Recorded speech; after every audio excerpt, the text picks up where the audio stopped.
during the presentation. If you could also just leave yourself muted until we get to the open discussion for Q&A, that would be wonderful as well. So without further ado, because we have a lot to go over and a lot of good information to share in the next 90 minutes, I'm going to hand it over to Gail. Hello, folks. There are a few of us here, Kristen and Andra from the Solidarity Learning Circle for the theater community, which we'll be talking about more. I'll start with the goals for today's session, which is really just to become familiar with building and sharing resources in the context of a solidarity economy. And to put in practice some actual building and sharing, we're going to do a needs and offers exchange as part of today's exercise.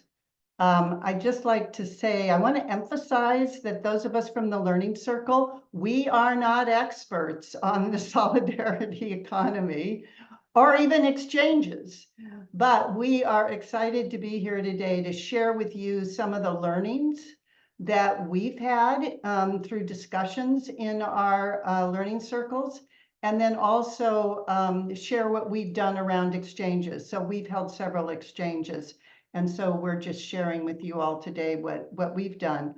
I know that some of you on this call have also either founded or participated in solidarity economics initiatives or things grounded in those concepts. So we're interested in learning from you today too, as part of this effort. Some of the information we'll be sharing will be familiar to some of you, and for others it'll be new. But then at the end, we'll all be on the same page. So maybe we could jump into introductions. I'm Gail Lopes, she, her pronouns. I live in Los Angeles, so on the unceded lands of the Tonga people. I'm a longtime theater patron, and I've been on several nonprofit organizations, but in particular arts boards. I was on the board of the Oregon Shakespeare Festival for 10 years, which some of you may know of. With that, I will pass it on to Kristen. Hi, everybody. It's really exciting to be here as part of our Learning Circle work. My name is Kristen Vangenhoven, also she, her. I am in Western Massachusetts on the lands of the Stockbridge-Munsee tribe of the Mohican Nation, colonially known as Berkshire County, Lenox, Massachusetts. And I am the co-founder of a theater company here called WHAM Theater, where I was the founding artistic director. I've now stepped down and I'm beginning a new position soon that's in social change, not in the theater, but I continue to be an arts advocate and a theater director.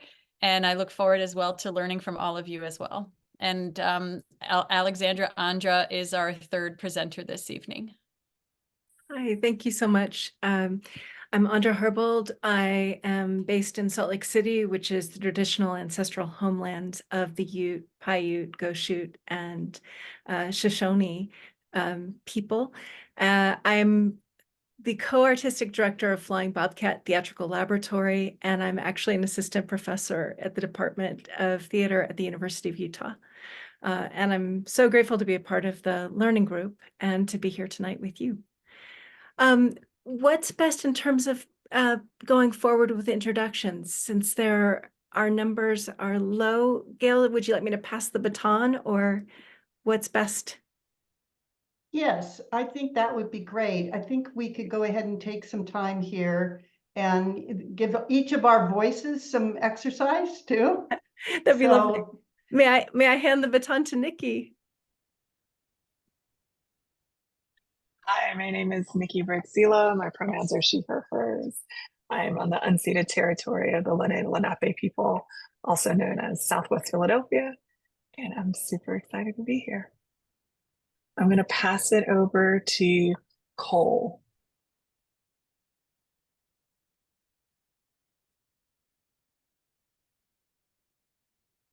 Can you guys hear me okay? All right.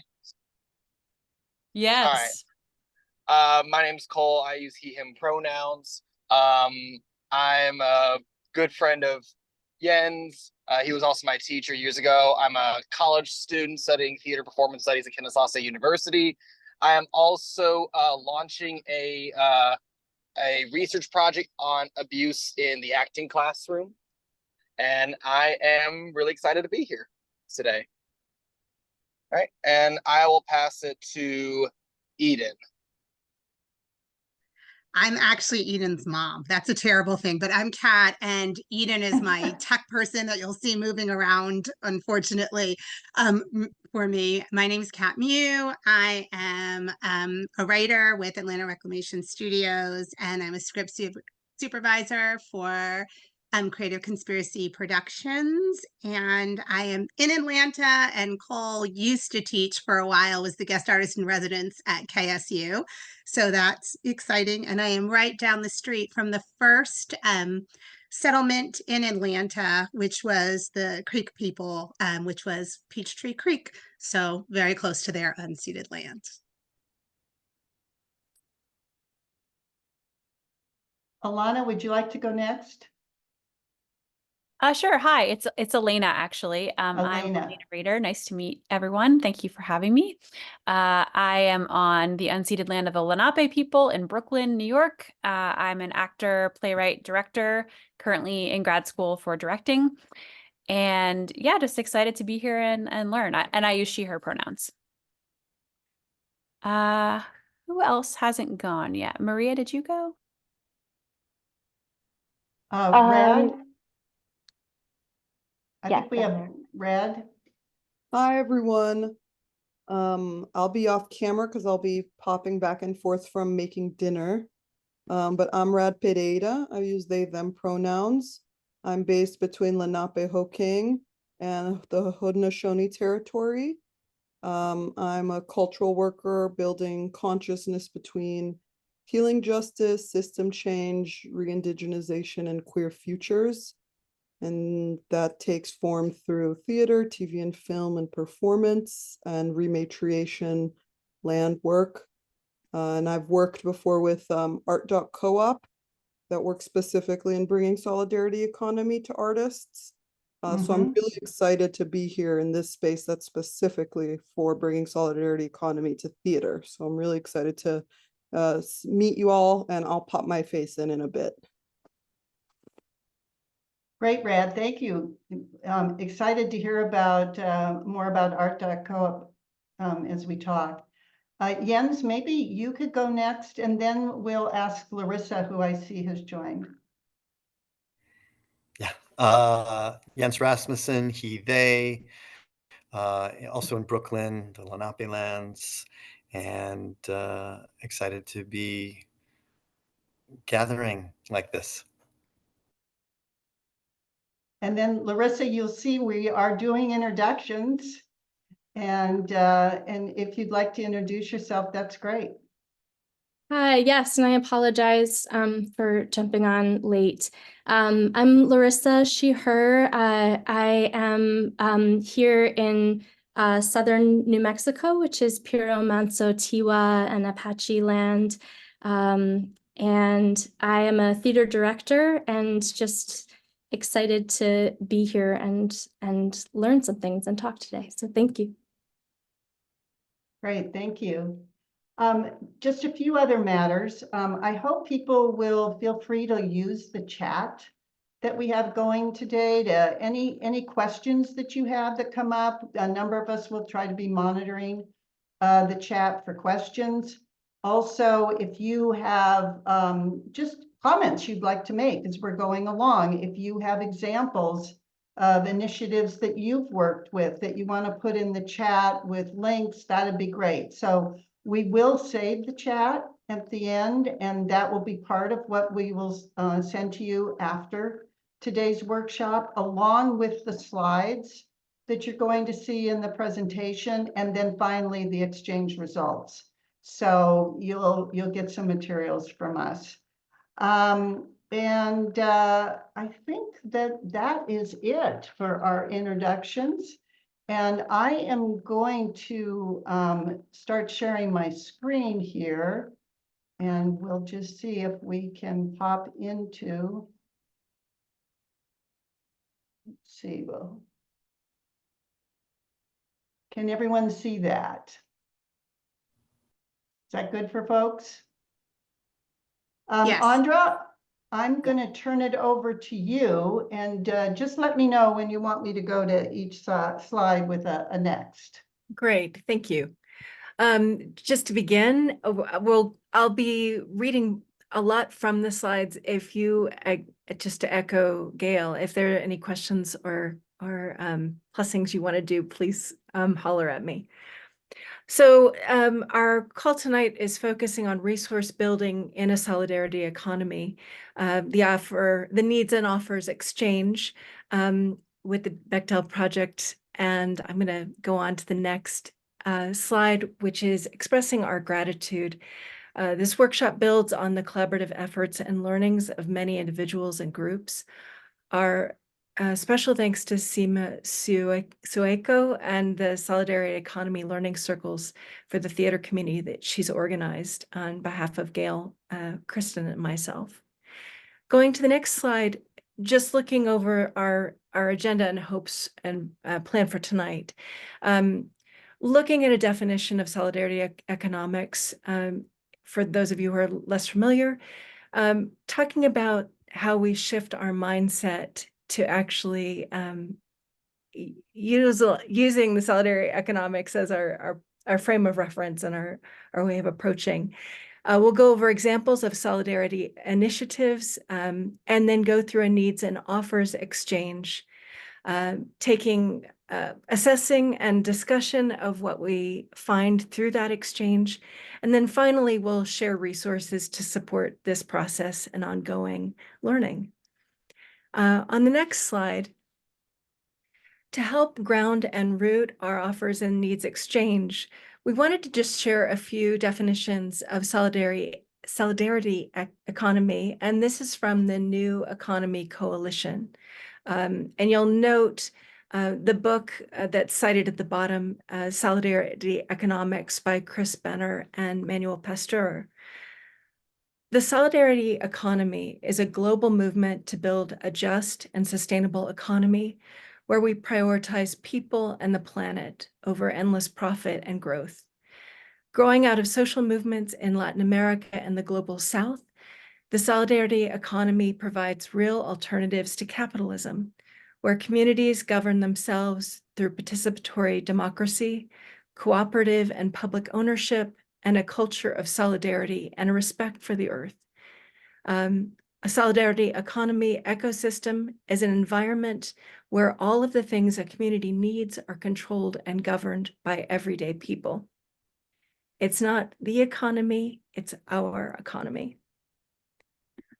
Going on to the next slide, we just talk about the conceptual shift. Can the concepts, values, and tools of solidarity economics be applied, and how can they transform our theater making? So looking at how do we shift our resources, our ownership, our narrative, our relationships, and the culture as we're building and sharing resources. Going to the next slide.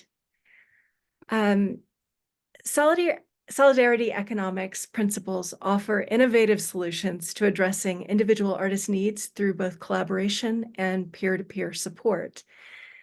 One of the things that's quite clear right now is that the theater field is not able to meet the needs of individual artists and arts workers. The focus is too often on institutions, and institutions by de facto favor the organization over the individual. They prioritize their own interests over the overall theater ecosystem and tend to compete with each other over scarce resources while restricting access to resources. So the gatekeeping. Finally, they don't understand the power of mutuality, the identification and prioritization of the mutual self-interest.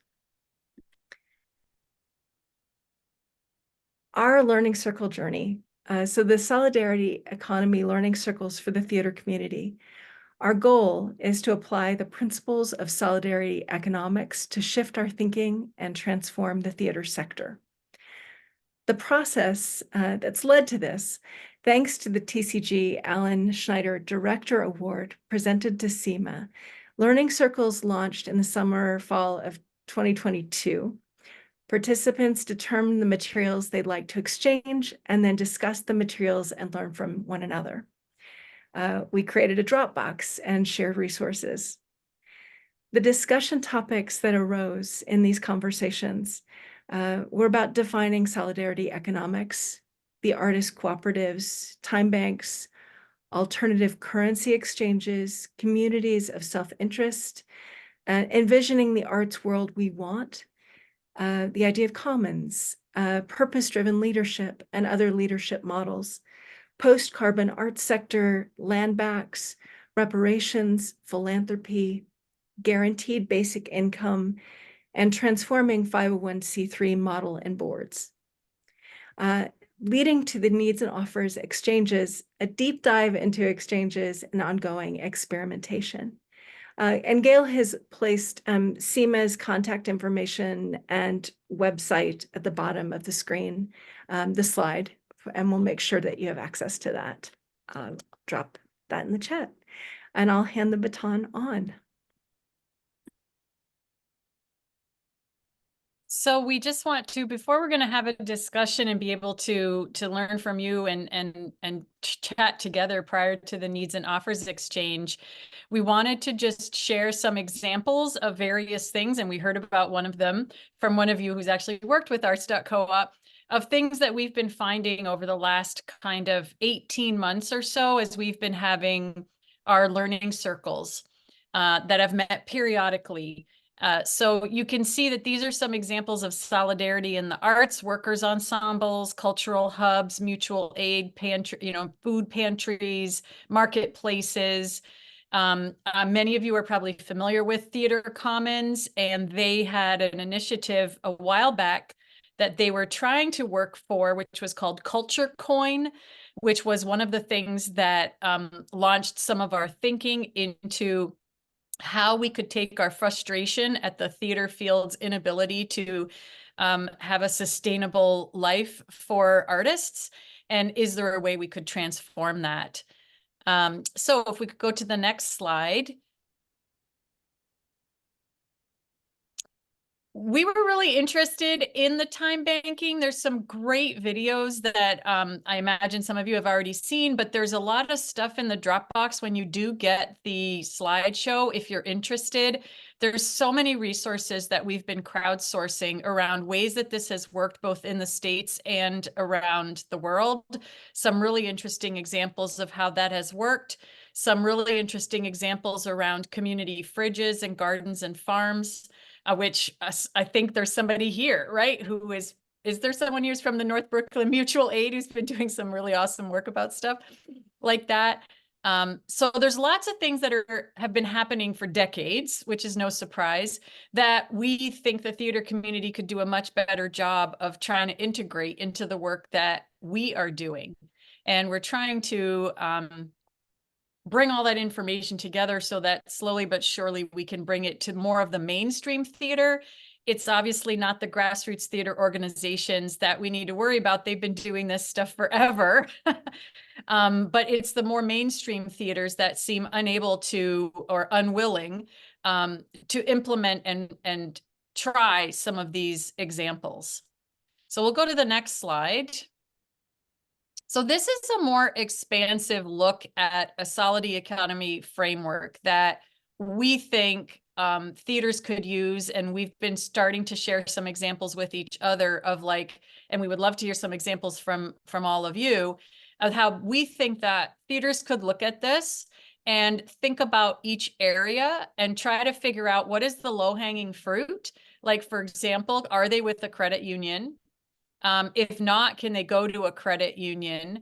Are they doing any participatory budgeting? Is there a way that they could dial up that amount that they're doing?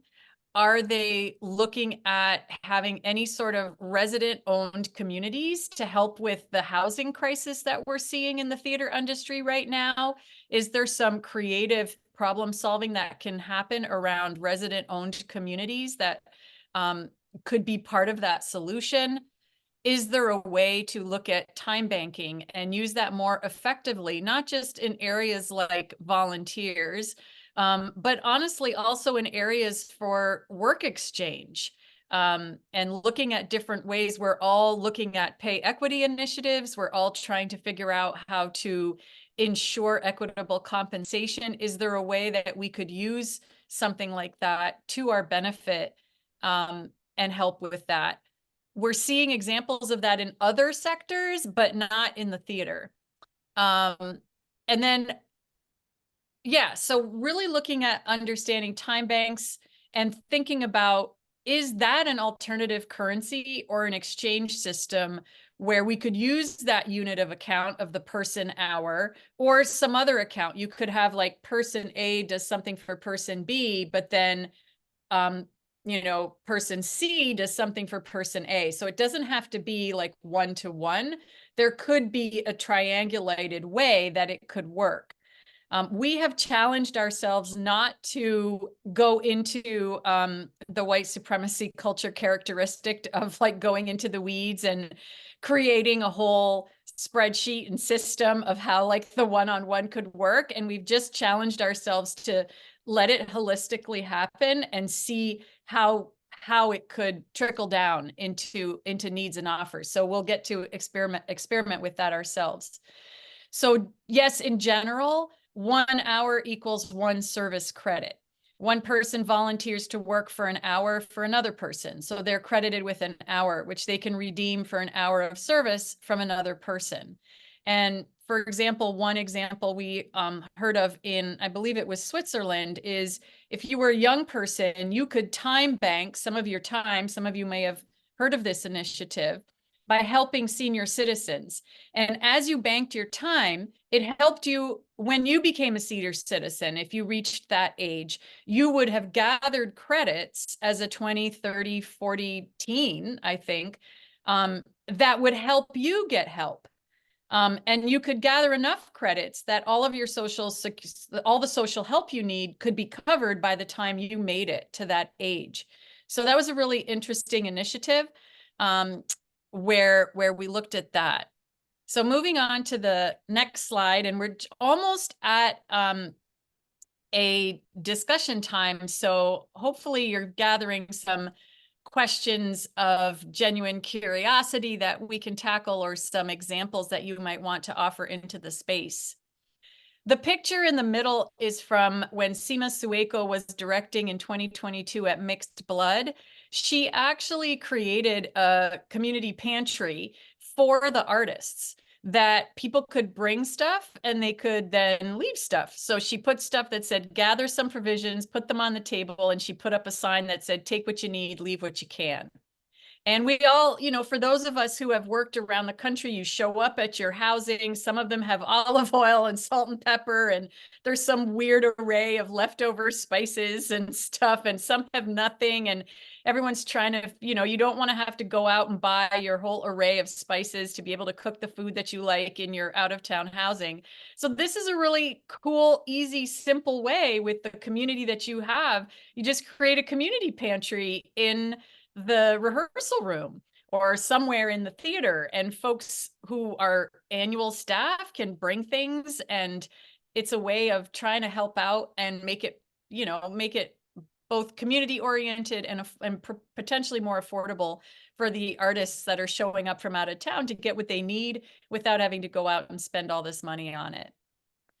And so we were really inspired by the two organizations, by the Bechdel Project and the North Brooklyn Mutual Aid, because you're doing so much solidarity economics already. Like, we were looking at your sites and just seeing all the different ways that you're using this as a way to stimulate conversation, build coalitions, and expand impact. You're providing free space, offering workshops like this. You're creating affinity relationships. You're generating awareness around mission-aligned storytelling. You're creating forums for exchange, and you're offering creative space for folks. So those are all like solidarity economy initiatives. And what we discovered in our learning circles is that all of us are doing a lot more than we think already. When we did an audit of ourselves, both personally and then professionally, we recognized that we were already doing quite a few things that could be labeled as solidarity economics. And then we also identified some quite easy things that some of us could adjust in order to be living more in that way. And I think we also have some examples from the North Brooklyn Mutual Aid, the different ways that that mutual aid, which, you know, sprang up out of the pandemic, but partners with the community. So it maintains, it's all volunteers, and you maintain an online network, you distribute various things, you care for community spaces, organize events, reduce pressures on waste streams, steward parks and open spaces, and you engage in conflict mediation, all things that could be termed solidarity economics. So I know when I started the learning circles, it felt like it was this thing over here, and I was somebody who was so far from it. But as I've participated in the circles, I've discovered that it's been closer than I think, and there were some very easy ways that I could adjust the way I was living to be living more in that lifestyle. So we're going to stop sharing, and we're going to sort of get your initial impressions of that. How does that land for you in the sense of the work that you might already be doing? Any insights or question that you have? And the first question I'll ask you is, are there other examples of these initiatives that you know in your sphere or that you're involved with that support this kind of solidarity economic approach? And we'll take about 10 minutes and just have a group discussion. And if you feel more comfortable putting things into the chat, then speaking out loud, please feel free. And you don't need to raise your hand. You can just offer what you would like into the space. So are there other examples of these kinds of initiatives that support a solidarity economic approach that you want to offer into our space? I know Pal does childcare at matinees, and that's like a huge thing. Sometimes I can't go places because it's, you know, $150 before I'm done just for childcare. So that's been something that's really, that I've really appreciated. Yes, thank you very much for that. Yes, that's excellent. Other examples?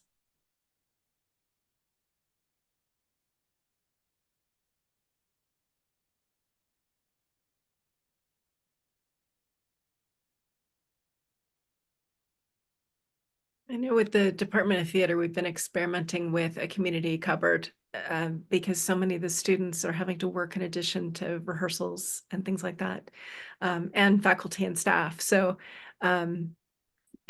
creating that leave what you can, take what you need, feeling like it builds community just by sort of putting that invitation out there. We'll continue that next year.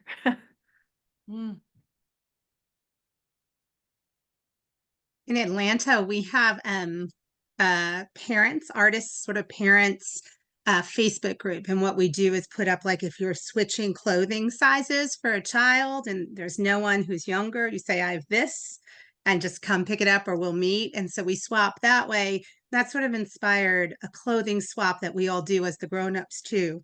It's not quite the same, but at least outside of the organizations, it allows the community of artists to support each other and to reduce waste.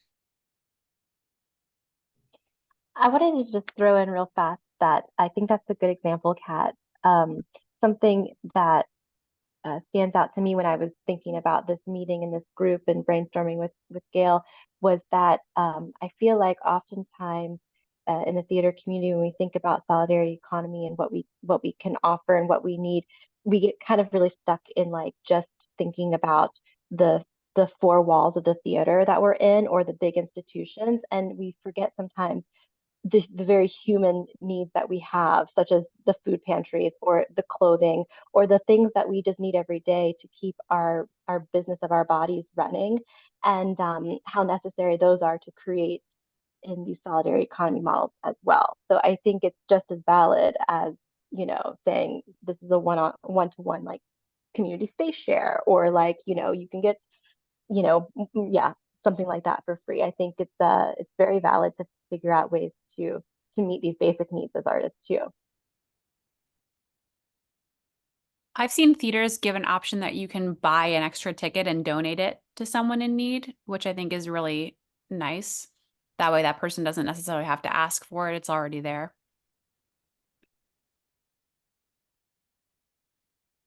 Yeah, Mixed Blood, the theater that Sima Sueko did, that that's their entire all tickets are pay what you can, which allows for that. Yeah.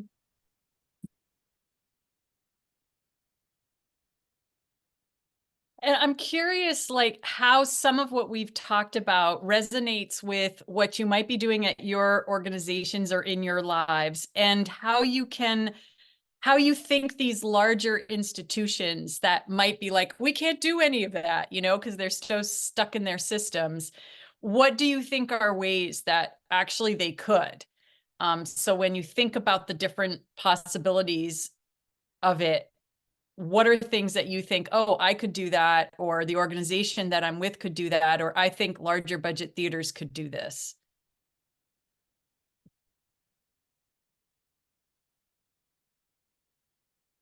I've seen some theater companies now having like chill spaces out for when the performances are happening, and so that could even get a little larger, talking about the childcare that we're talking about.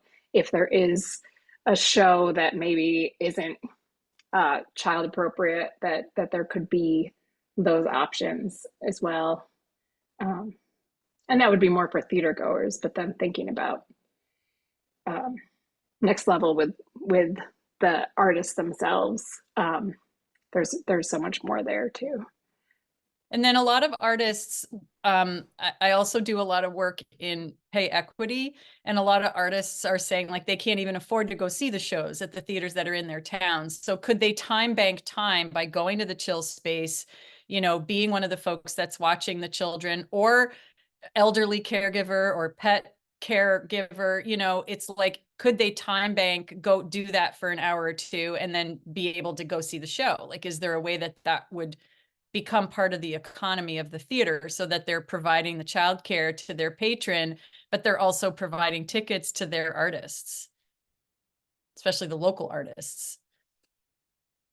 For me, something that I did on a piece that I self-produced is giving the actors and crew 2 days off in a row. Like, I think it's ridiculous that you only get one day and it's Monday, and so you have to do all your errands and everything on that one day. And then I made sure that the rehearsals were from like 6 until 10, so that you didn't not have to give up your daytime job or whatever it was that you were doing, because no one can sustain them. Like in Philly, if you're equity, the weekly is $450 before taxes, which is just abhorrent. So like, yeah. Everybody has to have another job, right? One thing we do here in Atlanta as well, we are not a very convenient public transportation city in any way. So we do a bunch of kind of ride share. It's not a formal system, but so my husband has a truck. If you need a truck for a theater thing, or someone needs somebody to move something, then we might barter like, hey, we have a teen daughter who's an actor, like, can you drive her when you guys are going to rehearsal? And we use that as an informal barter, but it becomes pretty important because for people who can't drive in Atlanta, really as artists, they're very, you know, it's a real obstacle. And being able to do some of that, or just exchanging, you know, knowing that in another place and time that will come back around, can make a huge difference to their ability to work here. Yep. Yep, absolutely. Yeah, we have a couple of minutes left for this discussion, and it's going to lead into Gail leading the Needs and Offers Exchange. And we've found, like, we're so entrenched, like the default capitalist system that uses money as our currency. We're so entrenched in needing that, and being, just conditioned into thinking that way, that it's extraordinary how difficult it can actually be to get ourselves like out of that and realize all of the ways, if you took money away and you thought, how am I going to put on a show, or how am I going to get folks into the audience, right? If you just took money away and tried to figure out only using solidarity economy, how to do that, it's incredible, like just how challenging that could be for some of us, right? For some folks, it's not, depending on sort of the culture or their upbringing, or but I know that for me, certainly, it has been an exercise in continually challenging myself and expanding my awareness. I'm seeing some nods, so I'm thinking, do other people feel that as well? Well, I mean, one thing that really came into my mind as we were thinking about these things, there are so many things where liability gets involved, and that feels like such an obstacle. And so I would love to hear ways that people find a way around that. Like, I think about, there are so many things that could be done in theater shops that, where with all of the tools that are available, right? And if things could be, and seems like such a great timeshare in terms of, if people can build things that are used in production, and then we can also build things that we need in our lives. That just seems like such a great use of resources. But I just think about all of just the liability issues, and wondering how people deal with that. The other systems that are in place that actually prevent us from moving forward in this way. Yes. Yeah, similarly to like donating food, like the amount of food waste that happens at events. Like, I used to work like at like kids' birthday parties, and they would have like leftover pizzas, and I'd be like, can't we take this to like, a shelter or something? And they're like, no, because you have to jump through all these hoops. So I would take it and try to find someone and be like, would you like a pizza? Yeah. Yeah. And that's a great, yes. And like, that would be like, how do we figure that out? How do we get around those things that prevent us from doing that? Well, this is a great segue into passing it over to Gail, I think, where our creative juices are flowing, and we can see how we can make this actually happen.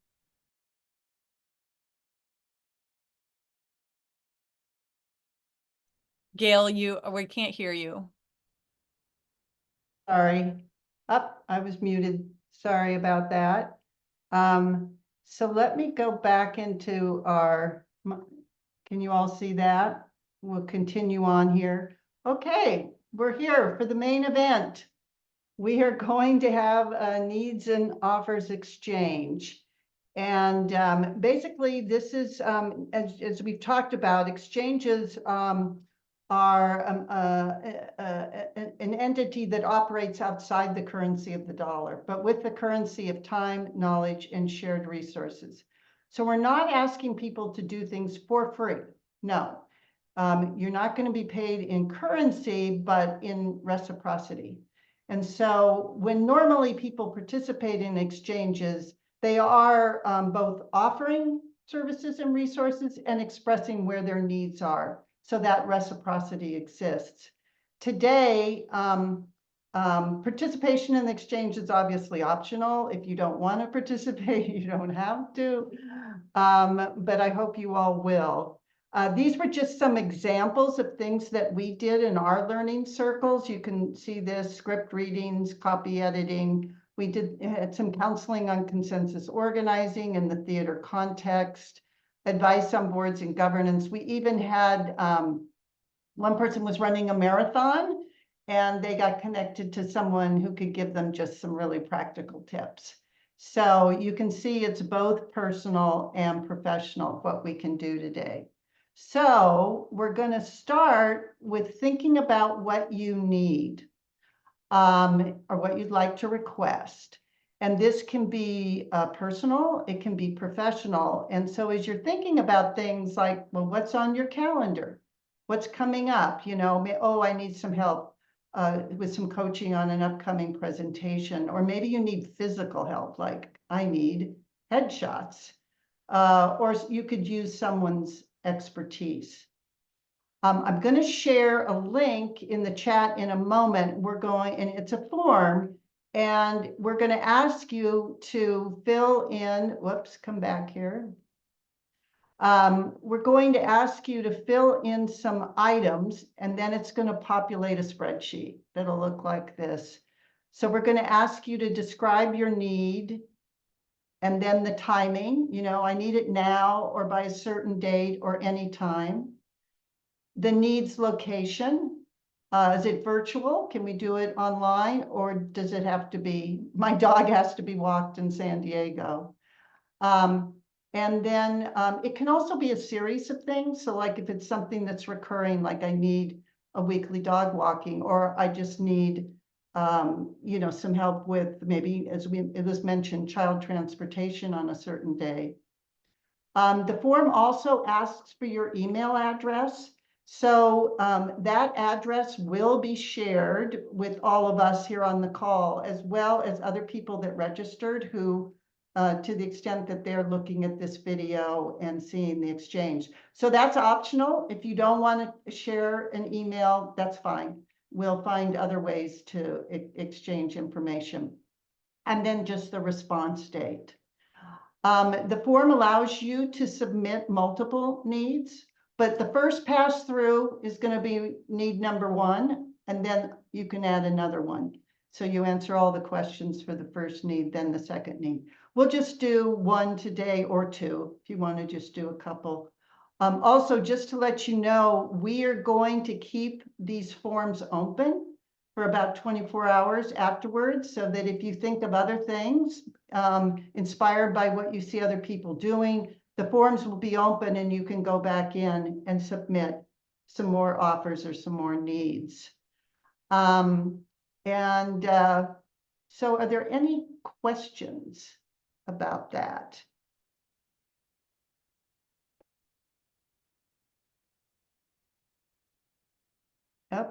Oops. For some reason, I lost my clipboard, so that is not helpful. I'm going to stop sharing for a moment here. And just go ahead and pick up that link. And also, when you're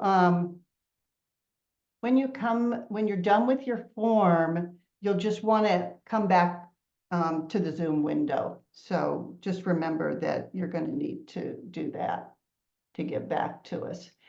So here's the link, and we're just going to take a few moments to fill out those forms, and just some quiet time, also just thinking about your own needs.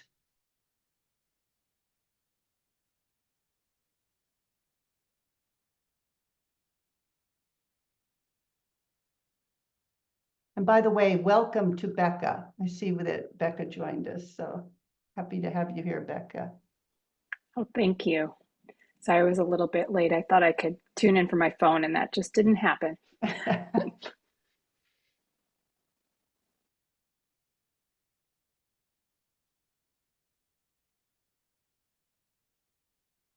Is anyone having problems accessing the form, or?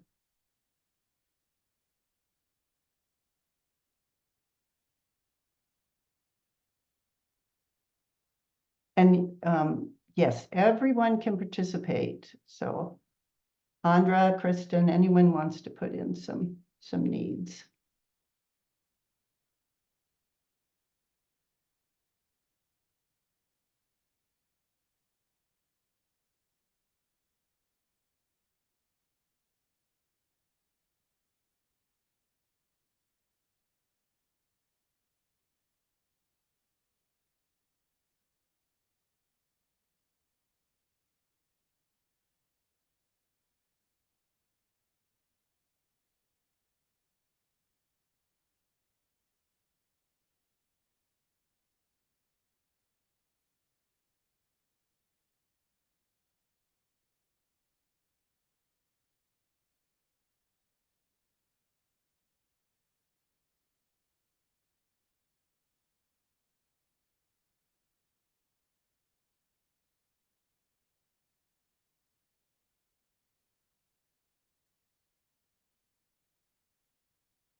Sorry, the response date is today or when?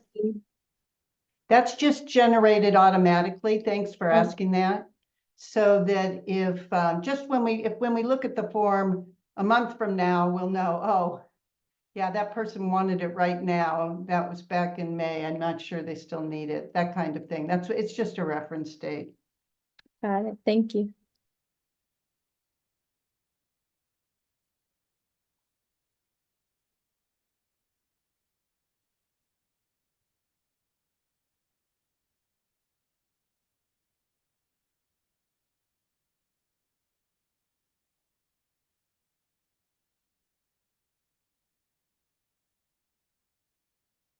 Is there a form to put offerings in as well?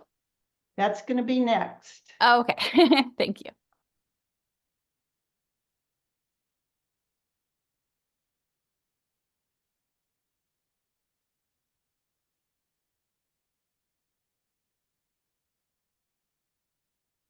Okay. How are people doing? We need a little bit more time. I noticed looks like some people maybe are still working on things.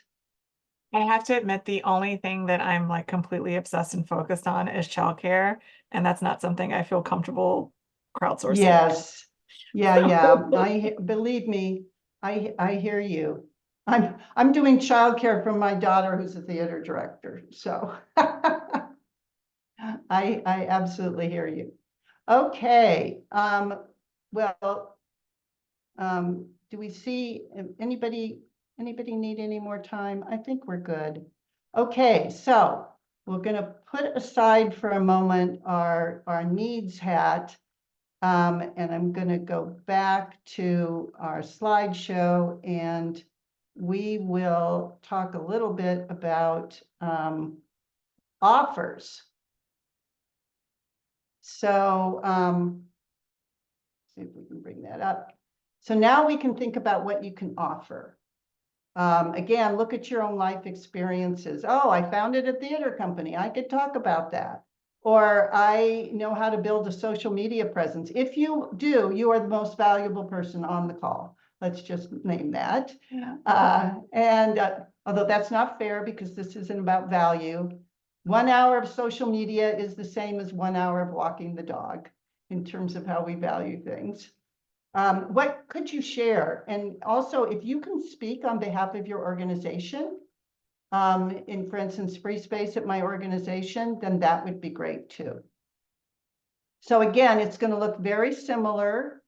Offers, timing, locations, and email address. If you want that, the response date will be automatic. Are there limitations on your offer? So for instance, I can give you some advice on founding a nonprofit, 1 hour of coaching, as opposed to becoming your best friend and giving you 20 hours of coaching on how to do that. So any questions before I put the next form in the chat? Is it similar to the needs where if we have multiple Yes. offers, it would just be one for each form, like do multiple forms? Exactly. Okay, gotcha. And you can just keep putting more and more in the. Okay. Yeah. Okay, I'm gonna stop sharing here for a moment while we just have some quiet time.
I'm talking to myself here. So wasn't very interesting, I can tell you that. Are we all pretty much good to go? Okay, we can always add some things later. Okay, so I'm let so me. excited to see the list. I know. Let's see what we got here. Okay, can people see that? Yes. Great. So let me see. We've just got, we can all just sort of read that, take it in. Yeah.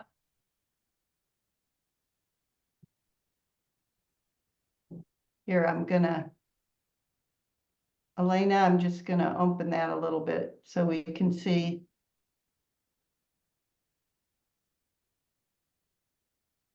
Okay, great.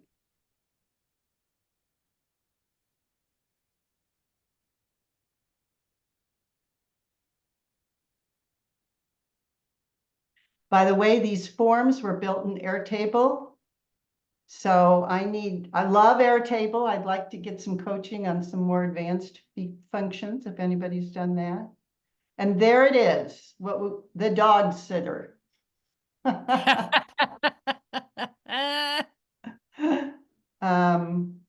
Promo video.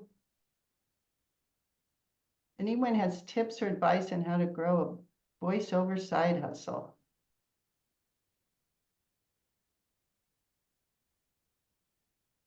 Also, you might know of, not maybe I can't give voiceover, but maybe my son-in-law can.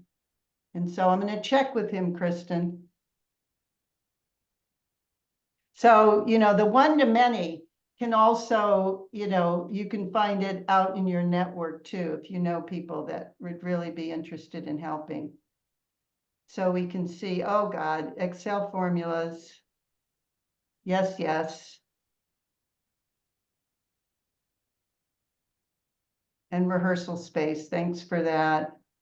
Maria, do you mean somebody to take your photos, like a photographer? Is that what you're saying? Oh yeah, I should have been more specific about that. I see this now. Yes. We can't go in and edit, can we? No, I'll just submit another one. I'll submit a more clear one. Well, and Maria, you can edit this when you get the Excel spreadsheet. Oh, true. Yeah. Okay. So we're gonna, what's gonna happen here is that we will share this we'll share this all with you, and Maria can figure out what she wants to do, whether we share an Excel spreadsheet with you or she posts it as a Google Sheet. And then, you could all continue editing it, which probably is the best situation. And we see that people have put their emails in, so that's good. But if you want to private message someone now to say, hey, I could help you out with that, you could do that in the chat, or since everyone has their emails in here, we can follow up that way. So let's take a look at our offers.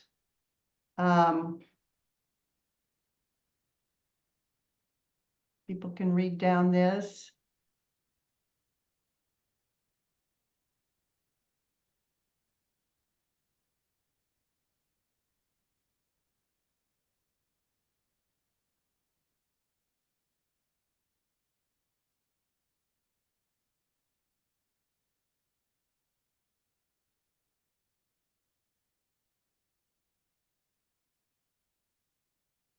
That was great, Kat, that you specified there, your 2 hours of grant research. And there was somebody, I think, in the needs who was looking for funding Right. help. So that's Right. good.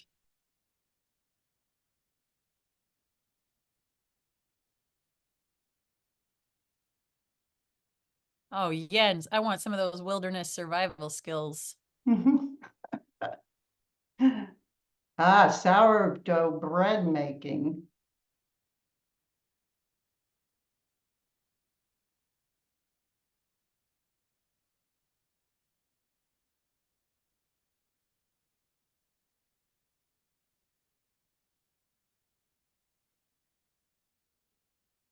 Oh my gosh, you diversified your portfolio. I'm impressed.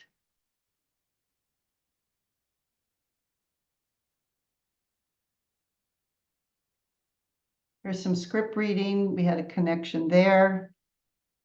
And then here's some spreadsheet creation, free studio space. That's great.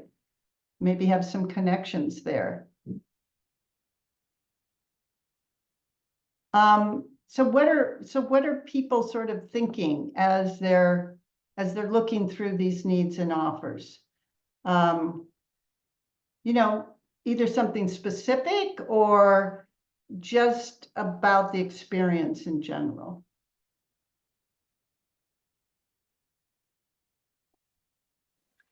I just think it's great, and it's nice to do this exercise in a community of people that are coming to the table and saying, I want to participate in something like this, because there is always that feeling when you're, I don't know, there's this feeling, oh, I can't ask for help, or so it's nice to just come with a group and say, actually, that's what we're trying to do, and that's going to help all of us. That's a really good point, Becca, and we'll talk about that in a minute about some of the advantages, but you've really struck one I think that's so important, which is it sort of gives us agency over our own needs, you know, just taking the time to identify some of our needs, and then, you know, also empowerment around what we can offer. So I like that element of just the agency. You also raise a really good point about the community in which you're doing this. And I just want to emphasize that the tool is really iterative. What we're really showing you today is the concept. And so you could take this to anything that you wanted, a circle of friends, maybe colleagues that are with you in a workshop, or, you know, a production you're rehearsing, obviously an institution that you're involved with, that there's different groups that you might want to sponsor this. And you can use keep the text simple and what works for you. So for instance, I know Maria said that Bechtel uses this, uses Google Sheets and forms. If a group that's as small as this, and we didn't know how many we would have today, you wouldn't even need an intake form. You could just put up a Google Sheet and just have people type in a spreadsheet in real time together. If you're in the room together, you can do Post-its. I mean, really, you can design it and do it in any way that you wish. I'm looking over here at all of you, where I've got it. I should move that over there so don't look like I'm looking out the window all the time. I have a screen that is a giant wide screen, but sometimes I feel like I'm in the fishbowl and I've gotten distracted about what it is I'm seeing at any given moment on my screen. So other comments people have?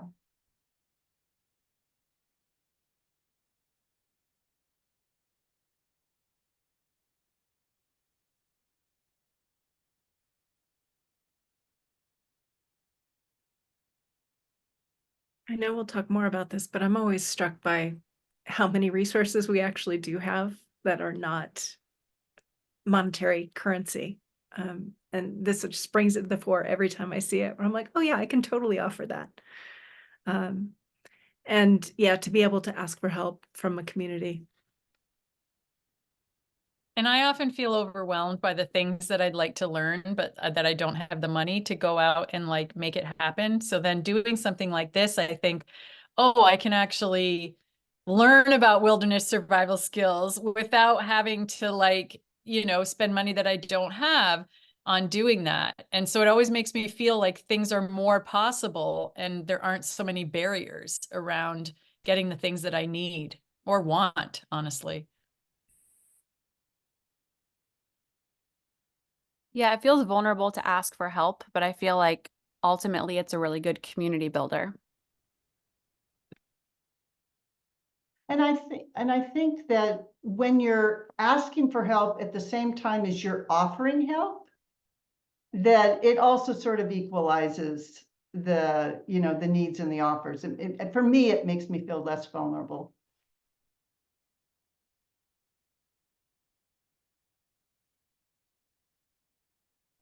I'm particularly excited from an organization standpoint. We've done a lot of partnering with affiliates. We've created these affiliate relationships with some other organizations here in New York. And I'm actually really excited to learn from this model and take it one step further with those relationships and introduce the idea of like, hey, instead of just kind of giving each other a leg up every once in a while, like what can we actually do to like bringing to the table of like how can we maybe like commit to what the next season looks like even and like mutually work together to make this trickle out. I think there's a lot of power in that, in linking arms with like-minded individuals. And yeah, I think yeah, there's so much that can be done.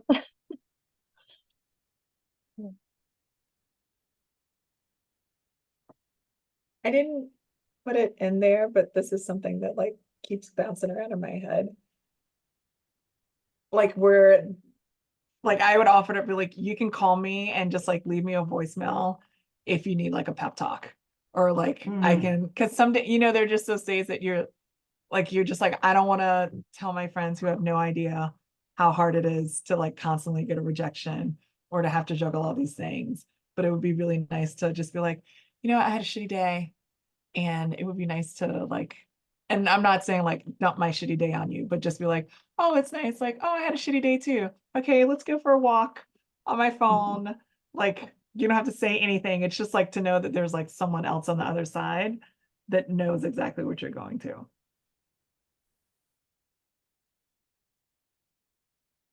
Yes, love that. Love that.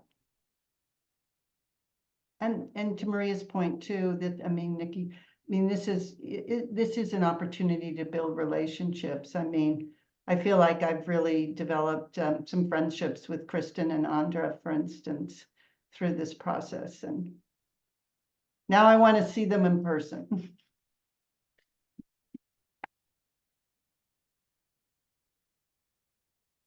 Any other comments that people would like to share?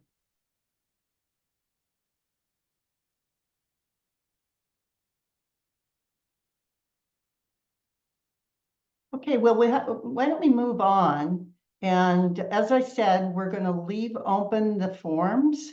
So if you're thinking of some additional needs or offers that you'd like to put into the exchange, particularly as you've read through these today, then you have that opportunity to do that. And like I said, after we close the exchange, then you'll get this Excel spreadsheet and a Google Sheet probably, and then you can continue the conversation in that way as well.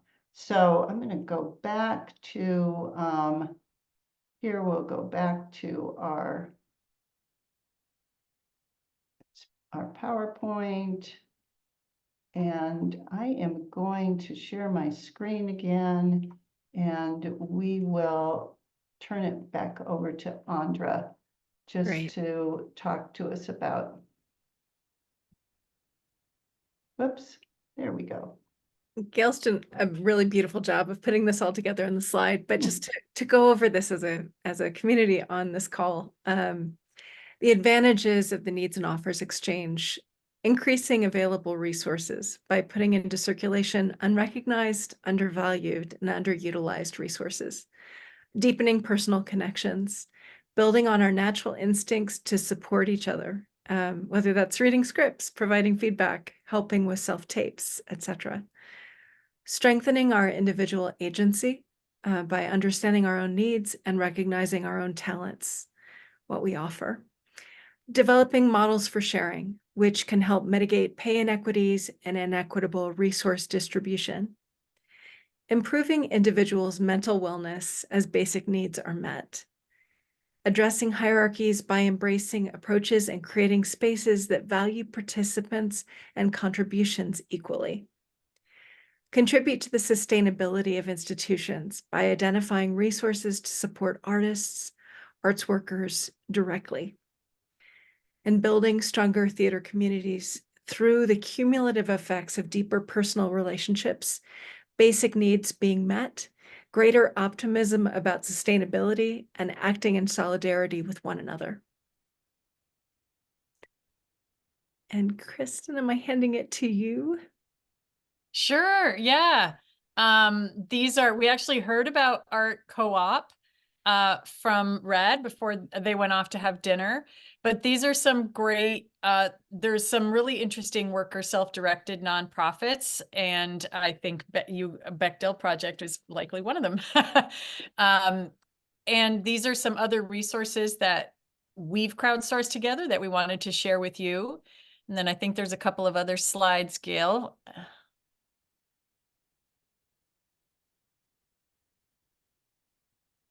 Oh.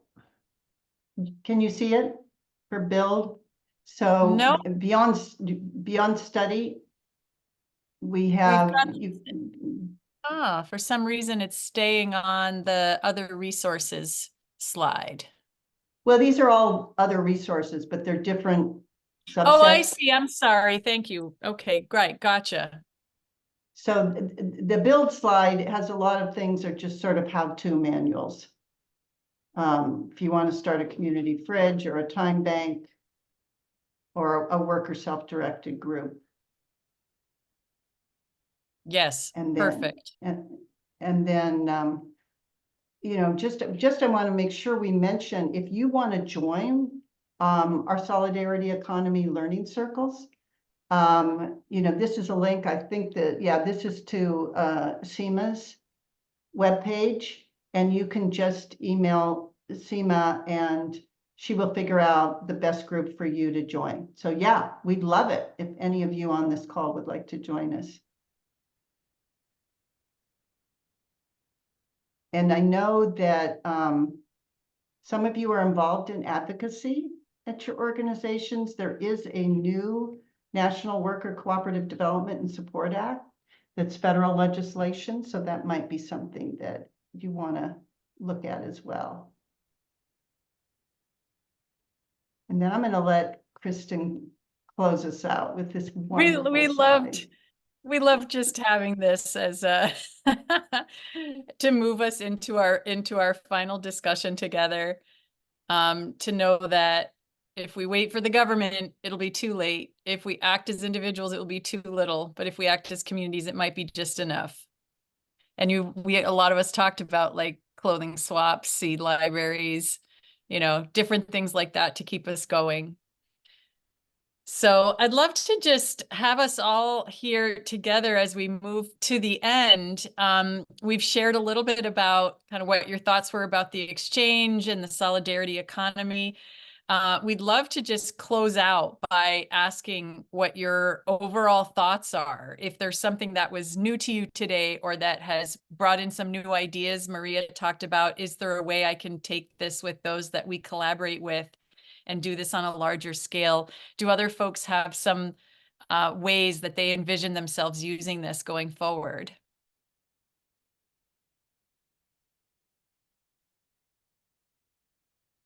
It made me think about, well, can I go first? Go ahead, Jens, and then we'll go to Maria. Okay, yes, you go first. Zoom, yeah. It made me think about doing, you know, individual to individual type of needs offer exchange for just like any, like we could, like it could be a part of Third Bohemia, our annual retreat with Todd London. It could be a part of, it could be a part of any sort of, you know, gathering of artists or rehearsal process. And it would be a, you know, to Elena's, you know, there is some vulnerability, and of course vulnerability is always good for building cohesion in a group. So. Maria, did you have a thought? I did. We've been bouncing around here for a minute at Bechtel Project about opening up free co-working space, a weekly free co-working space, and some other things. And it's really like working on this has also gotten us thinking even bigger of taking it further to work on more of a time bank model and completely. I have the radical idea, and I don't know if we can sustain it, but we'll see if we can with grants and helping us too. But like I have this dream to actually be like an organization that moves completely away from charging anyone to use the space and to make it all either time bank or solidarity economy model, and then subsidized by grants. So I'm hoping that we can maybe like move towards that and like engage we already grant space to the community anyway, but if we can go even further and have it be this reciprocal relationship where the community space is not just a service, but actually a hub that fuels the organization, this worker-led organization as well. I think that's my big dream to go towards. So I think we can do it too. I think we can. Sounds pretty awesome to me. Are there other ways that folks can envision using this in your own life or your organizations? I was thinking with like the pantry idea, expanding that, like how some folks meal prep, you could meal prep and then like swap your meals so you don't have to eat like the same meal 3 days in a row. Because that's always my issue with meal prepping, but it would be fun to like share if people had like similar dietary needs. Yes, that's awesome. I had one friend who would come and use my laundry because she didn't have laundry, and then I would get some food from her because I don't like to cook. So that's, yeah. Was there anything that was like that opened up your thinking in a new way where you were like, I had never thought about that before? Like, were there any aha moments? I think I at the very beginning was thinking resources within the professional environment that we would be switching around, and how quickly, as we were discussing, it became much more human, and the things that you might have met sometimes in your friends group, but if you organize and make that much larger, it does speak to that last slide, how many more needs can be met and how much more we can support artists and their multiple needs, the needs not just in the workspace but outside of it too. That was a very cool shift for me in thinking about this and how to take it from this meeting and bring it to the Atlanta community. Yeah, and if I remember correctly, even Nikki, from you saying about like just I can give you a pep talk while you're walking, I think we did like one of our internal needs and offers when we were doing this as a learning in the circles. There was a person who had just moved to New York, right? John had just moved and he was like, I'm here, I don't know what's happening. I'm feeling so overwhelmed, and like people are like, we want to help, right? We want to help our sister fellow artists and help people be able to keep going. So and I think it worked. A couple of people like just connected him to people and it completely changed his mental outlook, and it was really nice. So I agree with what Gail said, about yes, it can be vulnerable around asking for the needs, but it's so empowering to give your offers and to know that what you have to offer has value to other people and that you're able to help. I mean, it has proved to be that for me. So any final thoughts before we close out? Well, did you have something, Maria? No, we're good. We are conducting like Gail mentioned at the beginning, myself and Gail are going to, I'll be in Chicago in person. Gail is running it as a virtual workshop at the TCG conference, the Theater Communications Group conference in June. So if you know anybody who's going to that, or if you want to register and participate virtually, there's some very cool stuff on offer for that. That's, I think, June 20th to the 22nd. This form, like Gail mentioned, will be open for 24 hours. So you can put some additional items if you've got some new ideas. And then Maria will be sharing the PowerPoint version of the public chat and an Excel spreadsheet that has the results following the workshop so that you can reach out to folks.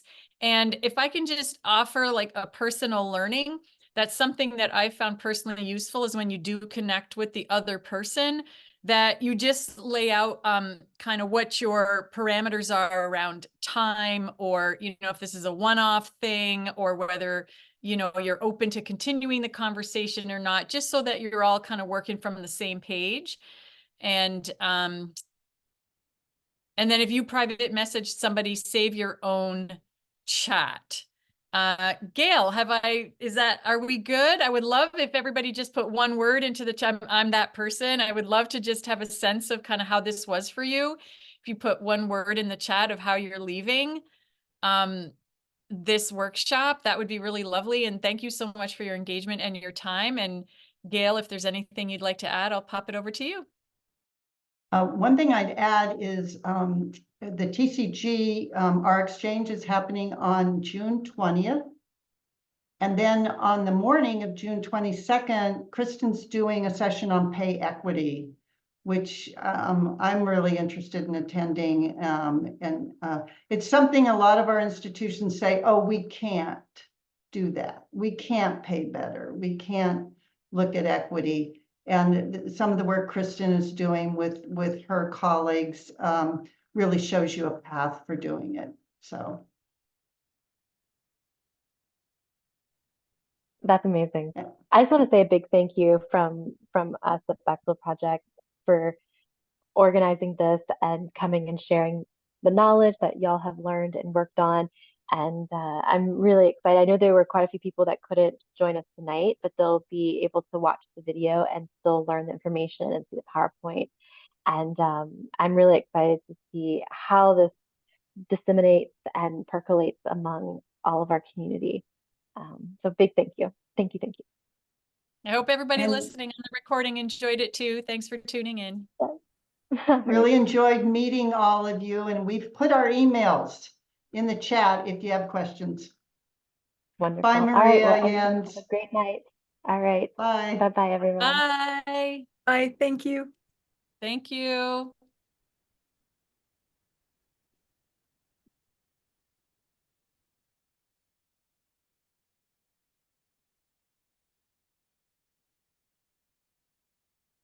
You want to stop recording?